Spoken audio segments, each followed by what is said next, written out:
It was my freshman year of college. I was living in the freshman dorms, and there were 4 floors to this building. The first floor had community spaces, televisions, laundry, ice machines, and a kitchenette. And the 3 other floors were all residential, gender separate with communal bathrooms. Each tiny room had 2 beds and a long desk to share, along with 2 closets and 2 vanities with mirrors. The buildings on campus were historic, particularly the freshman dorms, and that dorm was the oldest building on campus that used to house nuns. Before the college was co-ed, before it was an all-girls college, a particular order of nuns came to the area to teach the budding community. The city is now a very diverse and very large, well-known bustling gateway to the south, but this school is known for its art programs, as well as its programs for special education, sports therapy and speech therapy, so there were twice as many girls as there were young men, and a good portion of them had sports scholarships. I myself joined the bowling team whilst getting my Bachelor of Fine Arts, and I was roomed on the 4th floor with a nice young woman pursuing a career in physical sports therapy. She was an absolutely amazing basketball player, but I had never had any interest in sporting events in my life, and found myself cheering her on during games and even watching games with her on our shared TV. For 2 opposite people, we both enjoyed sharing the art world and the sports world, and I'd invite her to art student parties, and she would take me along when any team hosted a party. Directly across the hall was a showroom for the dorm, which was empty every year, and no one was assigned that room ever. The faculty generally wouldn't talk about why the room had to remain empty, even though the campus was very, very small, and any space was usually utilized. Now, rooming with an athlete, I got to smell daily the uniforms, shoes, and a basketball she kept, and sometimes she would dribble it in the room. Other girls had this same habit. I became aware of the dead girl across the hall on the same night of a large party celebrating a streak of victories. That night I was working on a large project, so I gave my roommate some congratulations and a hug, but excused myself from the party. She understood and promised to bring me a few pizza slices. Then I worked pretty late into the night, playing music at a low volume and waiting on the return of my roomie, so I knew she would be safe for the night, i.e. no drinking and driving. The dorm was eerily quiet, so quiet that the sound of a bouncing basketball surprised me, and I was curious to see who was back, so I left our room to explore and find out. As I opened my door, the smell of basketballs and a newly waxed court was overpowering. I could still hear the ball and wanted to say hi, so I went looking through the floor. There was no one in any room, even the RA was gone, so I moved down to the 3rd floor, and the smell was fading. The ball, however, I could hear sounded like it was above me. I knocked on doors, but again everyone had gone to the party. On the 2nd floor, the smell and sound were gone, and the only living person I could find was that floor's RA. I explained to her the odd noise and smell, and she was curious, so together we searched the building to find no other living soul. But when we reached my room, the RA admitted hearing the basketball in the room across the hall. But no one was supposed to enter that room, and it was always locked, so we were both a bit creeped out. The RA called a security guard to come check it out, as she didn't have a key, and he heard the ball too. He told us no one would be in there, but he unlocked the door, and as he turned the knob, the sound stopped and the smell vanished. When we looked in, not a soul, nor a basketball could be found. Later I talked to the most senior guard, and he informed me that there were paranormal investigations done due to any student assigned to the room refusing to sleep there. Apparently, when the college was an all-girls school, a young lady who was known for her love of basketball had tragically taken her own life in that room. The college had hushed the event up as much as possible, but I eventually found an article through some rigorous research at the city library. So for the rest of that year, whenever I was alone late at night, I'd smell the poor girl and hear her basketball. I got to the point where I would say good morning or good night when no one was close by, and I did a small drawing of her, wrote a note about how sorry I was that she felt so much pain, then slipped both under the door to her. I never found out why she'd done what she did, and I don't know if my note or drawing was ever found. I just know the ball stopped when I said goodnight. I hope maybe having someone know her story helped her to move on, but I'll never know for sure. Hey guys, thanks so much for all this support. If you haven't subscribed to the channel yet, please feel free to do so. On 620 South Main Street of Los Angeles, California, sits a rather unassuming-looking hotel. Opened on December 20th of 1924, the 19-story 700-room hotel had recently undergone something of a makeover. It's now known as the Stay on Main and has been undergoing renovations for the last few years and is due to open again in October of 2021. But whether or not the hotel will see many bookings is anyone's guess, as the place has, shall we say, a rather dark past. You see, for almost 100 years, the Stay on Main was known as the Cecil Hotel, and it's most famous for being the site of an inordinate number of murders, people taking their own lives, and otherwise unexplainable deaths.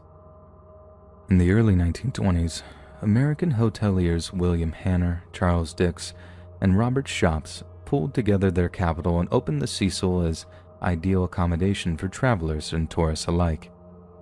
Designed and constructed in the Beaux Arts style, the hotel boasted an opulent marble lobby with stained glass windows, potted palms, and alabaster statuary. Each of the hoteliers brought a vast amount of business acumen to the table, and it seemed the Cecil was destined to be a roaring success. But within 5 years of its grand opening, America would plunge into financial ruin, as Wall Street would bring one of the darkest days in U.S. stock market history. It's little surprise that this tumultuous event is the thing that seems to have preceded such a morbid decline, but even for such a depressing period of history, the Cecil seems to have been the center of some kind of grim maelstrom, as the deaths came thick and fast from then on. In November of 1931, 46-year-old W.K. Norton took his own life by ingesting poison. A week prior, he had checked into the Cecil under the guise of a man named James Willies from Chicago. It's not certain why Norton took his own life, but it's been commonly speculated that it was related to the financial crisis of the previous 2 years. Less than a year later, in September of 1932, 25-year-old Benjamin Doddich shot himself in the head while sitting on a Cecil hotel bed. A maid found his body the following morning, but again, it's not clear why the young man decided to take his own life, as he neglected to leave a note. In late July of 1934, former Army Medical Corps Sergeant Louis D. Borden checked into a room at the Cecil, only to slash his own throat with a straight razor in the hotel bathroom. Yet unlike the previous two, the 53-year-old left several notes, one of which cited poor health as the reason for his actions. A tragic yet perfectly understandable reason to take your own life, but just as terrifying and bizarre was that he too should gravitate to the Cecil in the final hours of his life. In the decade that followed, many more of these unexplained deaths would occur, around a third of them involving military men. But the nature of the deaths at the Cecil would not evolve until September of 1944, when a young woman named Dorothy Jean Purcell seemed to be overcome with a temporary but terrible madness. Dorothy had booked a stay at the Cecil with her 38-year-old boyfriend, Ben Levine. All was well until the middle of the night when Dorothy awoke in terrible pain. She soon realized that what she was experiencing was contractions and that she was going into labor. Terrified and confused, she dragged herself into the hotel bathroom, quietly giving birth to a tiny baby boy. Dorothy later claimed that she had no idea she was even pregnant, and as such, she'd done absolutely no research into what to expect. According to her, the baby was silent as the grave, leading her to believe that it was some kind of stillbirth. Yet, instead of waking her boyfriend or calling for help, Dorothy Purcell opened up the bathroom window as quietly as she could, then tossed her infant son out into the night. The deceased child was later found on the roof of an adjacent building, yet it was determined that the child had still been alive at the time it had been thrown from the hotel window. Naturally, there was a palpable level of public outrage once the story graced local newspapers, and Dorothy Purcell was tracked down and arrested on suspicion of murder. However, after being psychoanalyzed by not one, but 3 psychiatrists, Dorothy was determined to be mentally confused at the time of the birth, and was acquitted in January of 1945 by reason of insanity. By all accounts, she'd had no history of mental health problems prior to checking into the Cecil, and had absolutely no explanation for the event itself. It seems like a horrible coincidence that such a thing would occur while staying at the Cecil Hotel, but the question remains, were there other forces at work which induced both Dorothy's labor and the so-called confused state that followed? Between 1944 and 1962, a handful of other people took their own lives at the Cecil Hotel, all of them involving death by falling. One of these was particularly gruesome, given that it didn't just take one life, but 2. On October 12th of 1962, 27-year-old Pauline Otten jumped from the window of her 9th floor room after an argument with her estranged husband, Dewey, who had stormed out of the suite just moments before. In a sickening twist of fate, Pauline landed on a passing pedestrian, 65-year-old George Giannini, with the impact killing them both instantly. As there were no witnesses, police initially believed that Pauline and George had taken their life together, possibly as some kind of bizarre death pact. However, it was soon determined that not only was Giannini wearing shoes at the time of his death, he also had his hands in his pockets. Had he jumped, his shoes would have likely fallen off during the fall or upon impact, and his hands would have definitely not have remained in his pockets. It's quite incredible that such an unfortunate event could even occur. There was literally not another soul on the street that day, and Pauline just so happened to land perfectly atop her unlikely victim. Again, is this purely coincidence, or was there something else at work that day? The next bizarre death to occur at the Cecil was that of 65-year-old retired telephone operator Goldie Osgood. Osgood was well known around the area and had earned the nickname of Pigeon Goldie because she fed birds in nearby Pershing Square. She was a regular sight around the square, perennially sporting the LA Dodgers baseball that she seemed to cherish so dearly. But on June 4th of 1964, a member of the Cecil's housekeeping staff entered Goldie's room to find the place had been ransacked. Birdseed was scattered all over the room, something Goldie carried around everywhere with her, and her beloved LA Dodgers cap was lying in a pool of blood just feet away from her lifeless corpse. She had been beaten, carnally violated, and then stabbed almost 30 times with a large serrated knife. Just hours after her murder, 29-year-old Jacques Ellinger was spotted walking through Pershing Square with his clothes absolutely soaked in blood.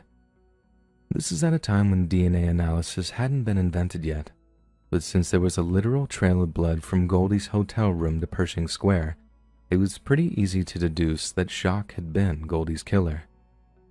But this is where things get weird. Despite the killing being connected to a handful of other murders in the area, Jacques claimed that he had no memory of any murder and had in fact blacked out for a few hours, led to police dropping all charges against him.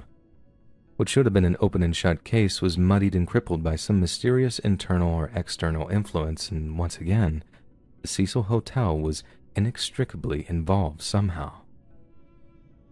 2 more mysterious deaths by falling occurred at the Cecil in the years 1975 and 1992, but perhaps the most famous of all the Cecil's enigmatic deaths is that of 21-year-old Canadian college student Elisa Lam.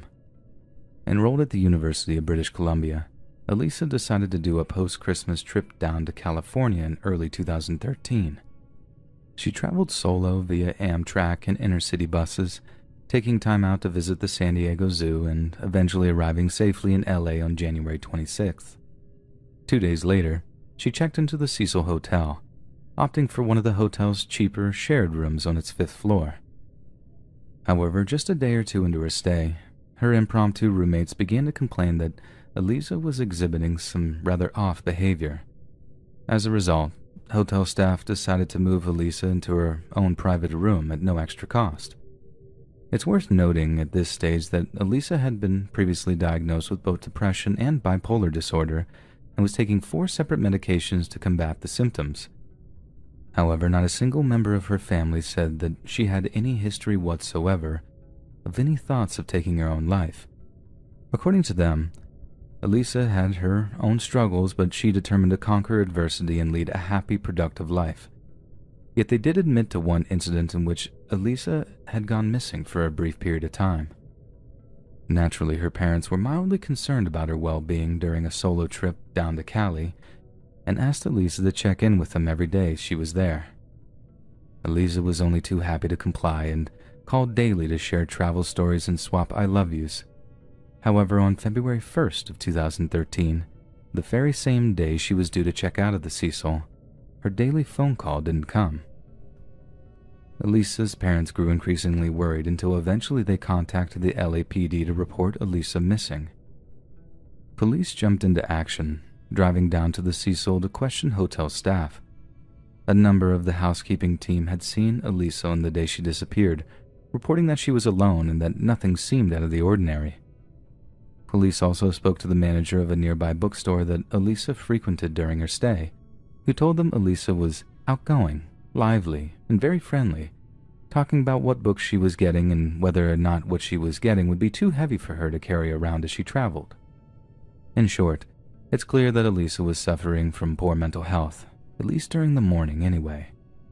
As a follow-up, police searched the Cecil and the surrounding area as best they could, using sniffer dogs and helicopter support. But given that no foul play was suspected, the LAPD was unable to search the entire hotel, leaving one detective with the terrible feeling that they were just inches away from finding a girl that was in grave and mortal danger. On February 6th of 2013, a week after she was last spotted, the LAPD circulated flyers with Elisa's image and brought the case to the public's attention through local media outlets. Just over a week later, having still made no progress in the case, LAPD released footage of Lamb's last known sighting, taken from an elevator surveillance camera on February 1st. The roughly 3-minute video shows a solitary Elisa making unusual movements and gestures while appearing to hide in the elevator. It also appears as if Elisa was trying to get the elevator car to move in order to escape from someone who was pursuing her. Some speculated that the bout of paranoia may have been the result of her ingesting some kind of party drug, such as MDMA, while others suggest her behavior was that of a textbook psychotic episode. Yet perhaps the most disturbing suggestion was from a self-proclaimed video editing expert who asserted that the CCTV footage had been tampered with before being released to the general public. Besides the obvious obscuring of the timestamp, this expert claimed that not only had parts of the footage been deliberately slowed down, but almost an entire 60 seconds of the footage had been erased. If this is true, it's fairly obvious why this might be done, and that's to protect the identity of someone who happened to appear in the video. Yet at the same time, could it be to protect the person responsible for Elisa's disappearance? 19 days after Elisa initially went missing, guests at the Cecil Hotel began to complain of low water pressure in their faucets and showers. This was on top of existing complaints that there was a weird taste and color to the tap water. So in the morning of February 19th, a hotel maintenance worker took the stairs up to the hotel's roof, intending to inspect the 4,000-gallon tanks that supplied the hotel's water. 3 of the 4 tanks were completely clear of any debris or blockages, but upon opening the 4th, the maintenance worker let out a blood-curdling scream as he was faced with the bloated, decomposing body of none other than Elisa Lam. 2 days later, the LA coroner's office released a statement saying that the cause of Elisa's death was accidental drowning, adding that her bipolar disorder played a significant factor in her untimely demise. Although the clothes she'd been wearing in the elevator CCTV footage were found in the tank with her, she had apparently been stripped naked at some point, with a sand-like substance covering the parts of her body that weren't submerged in the water. This sand-like substance was never identified, and there remains intense speculation as to what it might have been. Analysis of Elisa's body showed that there was no evidence of physical trauma, carnal assault, or her taking her own life. Toxicology tests showed traces of the prescription medication she was using, along with a very small amount of alcohol. but no traces of other recreational drugs could be found in her bloodstream. The amount of prescription medication was found to be slightly less than the effective dose, yet experts believe this wasn't low enough to spark off any kind of psychotic episode and dismiss this as being to blame for Elisa's death. All of these details certainly make for an intensely morbid mystery. Perhaps one of the most confounding aspects of the case is just how Elisa got into the water tank in the first place.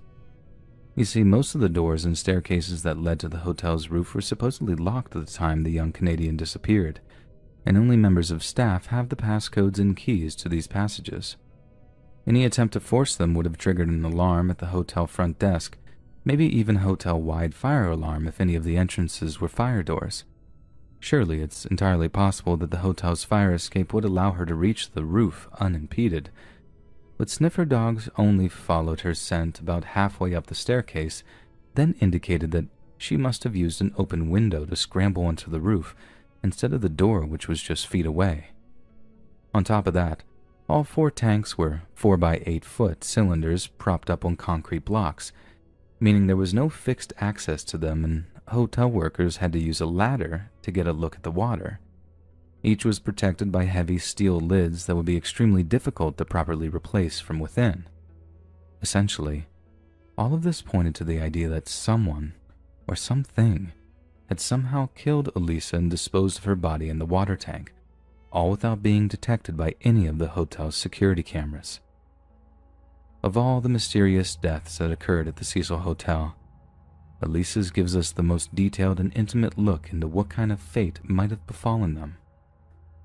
It's clear that over the years many of the hotel guests had suffered psychotic episodes or blackouts during their stays, and at a rate far higher than any other hotel in the country.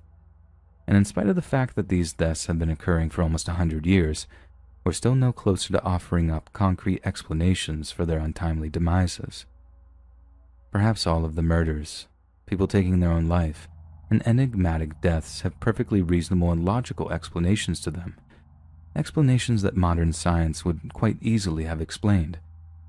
But perhaps there's something more sinister at work here, that the truth behind the Cecil is more akin to Stephen King's The Shining than we'd ever be comfortable admitting to ourselves. Hey guys, thanks so much for all this support. If you haven't subscribed to the channel yet, please feel free to do so. I work the evening shift at a hospital that is believed to be, at least by 90% of the staff, haunted. I'm part of the 90%. You see, there have been horror stories about every building, floor, and pretty much every part of the campus.